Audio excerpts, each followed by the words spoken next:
All right, to continue on here in section 11.2, we're trying to find the limits, or we're evaluating limits. Now what we need to look at though is a little bit more specifically a couple situations in trying to evaluate limits coming from each side of a function or a rational function.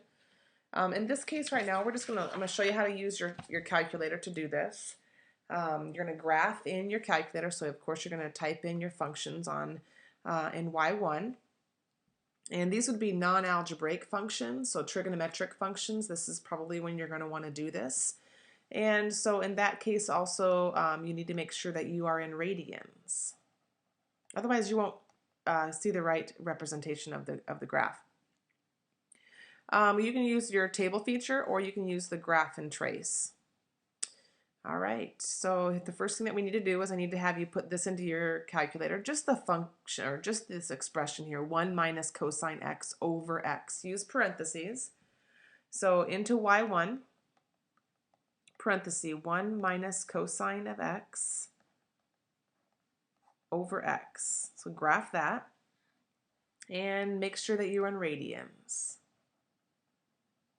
And then the next thing that I would do is zoom 6. So it gets us a nice screen. So now here's what your graph is going to look like. Everyone should be able to see this. From the left side here, your graph looks like it kind of comes down from the axis, gets really, really, really close to it, comes back down a little bit, and then goes through the axis, back up a little bit, gets really, really close to it, and maybe back up again. Kind of looks like this.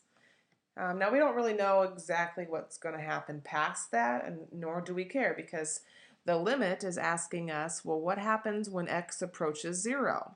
Well, let's look at from the left side. And if you push the trace button right now and you scroll over here to the left side, like right there, as we approach 0, what is happening to the output? Well, as we approach 0, the output is also approaching 0. So that's what we know. And if I scroll over to the right side as we approach 0, from the right side, the output is approaching 0. So from both sides, the limit is approaching 0. So we can conclude that the limit is equal to 0. All right, that's what it would be if you're looking at the actual graph of it. Let's go ahead and go to your table feature. And you want to set your table up, if you have to, so that you're dealing with some tenths. But right now, as I look at my table, I'm seeing some of these values. Okay, I see, and then this is y1. If I do negative 0.3 and negative 0.2 and negative 0.1, 0, 0.1, 0.2, 0.3. This just gives you an idea. You can see these numbers here, negative 0.1489, negative 0.0997, negative 0.05. This says error. That doesn't mean that we can't take the limit of this. 0.04996, 0.0997, and so on, 0.14888. So what we want to look at is, what is the number approaching here? Well, again, right in here, from both the top portion and bottom portion, it is approaching 0. So that's how you can see there in your table feature. All right, so now we're going to take some time and look at one-sided limits. The limit at c of a function f of x as x approaches c from either side, just the left or just the right side. Here's what we have. So these are just some definitions. A limit from the left side looks like this. So the limit as x approaches c, this negative sign right here indicates the left, of f of x is equal to L. And the limit as x approaches c from the right side equals L as well. So that's just some notation. And if they both equal L, then here's what we know. If the limit as x approaches c from the left equals L, and the limit as x approaches c from the right equals L, then the limit as x approaches c equals L. So if they approach the same number, then we can have a limit and it is equal to that number. Now the reason why we're doing this is because some of the functions that we're going to be dealing with are going to be piecewise. Here's our first example. So finding the limit from the left side, well, which expression represents the left of 1? Well, this represents the left because it's less than, and this one would represent the right side. And we can just use direct substitution to determine this. So if I substitute 1 in for the left side, then it's approaching 4 minus 1, which is 3. And if I put 1 in to the right side, then it's approaching 4 times 1 minus 1 squared, which is also 3. So since they're approaching the same number, what we can say is the limit as x approaches 1, the limit as x approaches 1 of f of x is equal to 3. That's what the conclusion that we can make. And you do need to write out your conclusion. You need to write out your answers using the notation for limits. Let's try the next one. So the limit as x approaches 2. Well, because this is piecewise, we need to find the limit as x approaches 2 from the left and the limit as x approaches 2 from the right. So let's go to the left. So the left here I'm going to put in right there. So what we know is if I evaluate, I put 2 in, I get 2 squared, which equals 4. And then from the right side, I put 2 in here, so that's 2 plus 2, we also get 4. So since from both sides the result is 4, I can say that 4 is the limit as x approaches 2.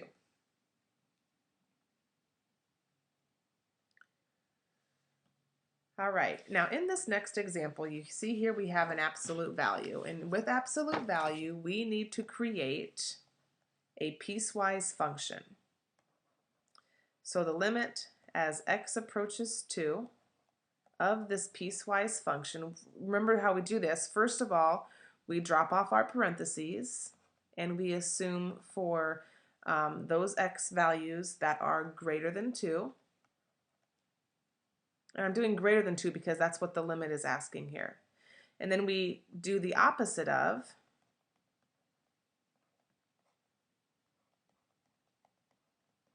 for those x values that are less than 2. Now, I'm not including equal to 2 on either one of those because of the division of 0. So let's go ahead and do both sides. So the limit as x approaches 2 from the negative side, well, that would be the second one. So if I put, if I substitute our 2 in, see what that's giving us is it's giving us 0 over 0. So what does that tell you that we have to do? Well, what it tells us is that we have to go back here and simplify. So these actually cross out. That's going to go back to that interdeterminant value where you have to simplify. So really that's -1. And I would have to do the same thing for the top. This is really +1. So what we're looking at now is when I go to do my substitution, I don't have any variables in there.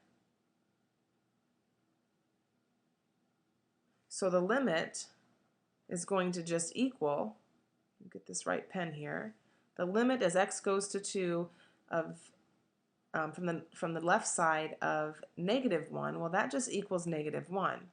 And the limit as x approaches 2 from the right side, and the right side would be of +1, that equals +1. So this is inconsistent.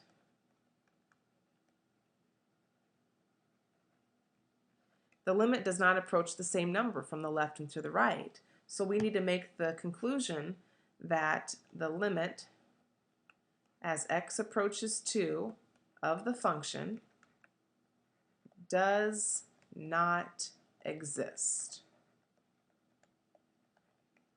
And there we have that. All right, the last thing that we're going to look at here is, if you can remember back from quite a while ago, but the difference quotient. And the difference quotient ties into the limit. So this is my difference quotient, f of x plus h minus the function divided by h, as long as h does not equal 0. Okay. All right, let's go ahead. We got two examples we want to look at here using the difference quotient. So it says, for the function f of x equals x squared minus 1, find the limit of the difference quotient when x is 3. The first thing that I'm going to do is I'm going to go ahead and substitute. I'm going to go ahead and substitute what I know.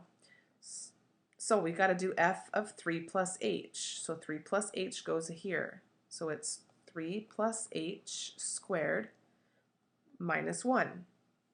And then it's minus, now I put 3 in. 3 squared,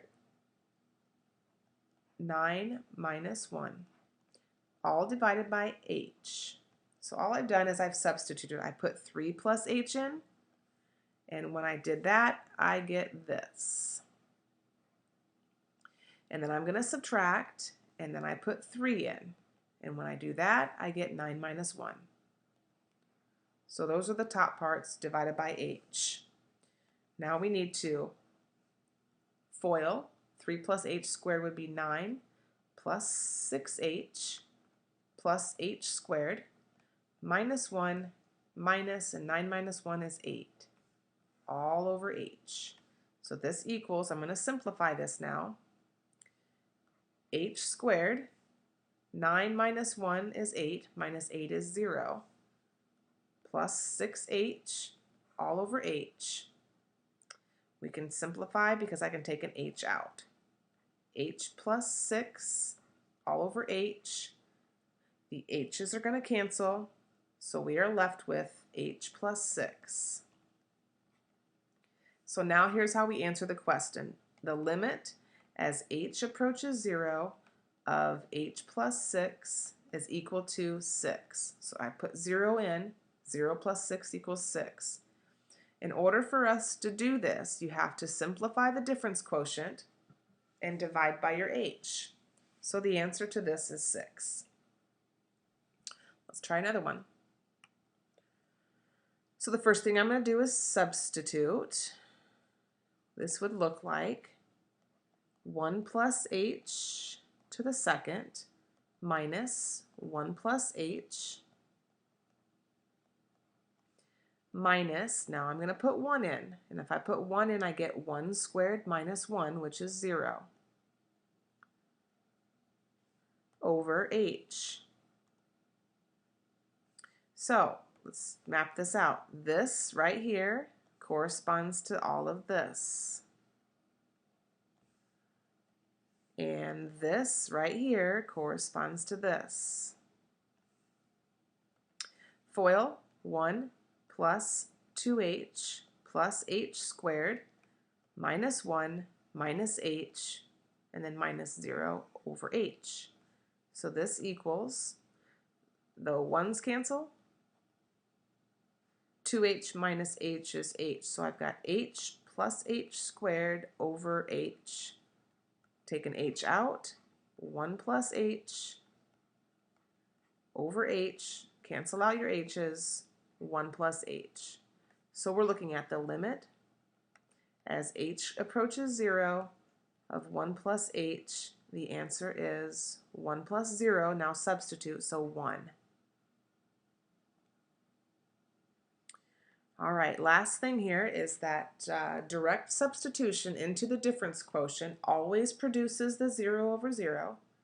So therefore we must factor, and that's why we're factoring and canceling out the h to determine the limit. And then you can just use your direct substitution in the end. All right, your assignment here to evaluate limits is page 760, 5 through 65 odd.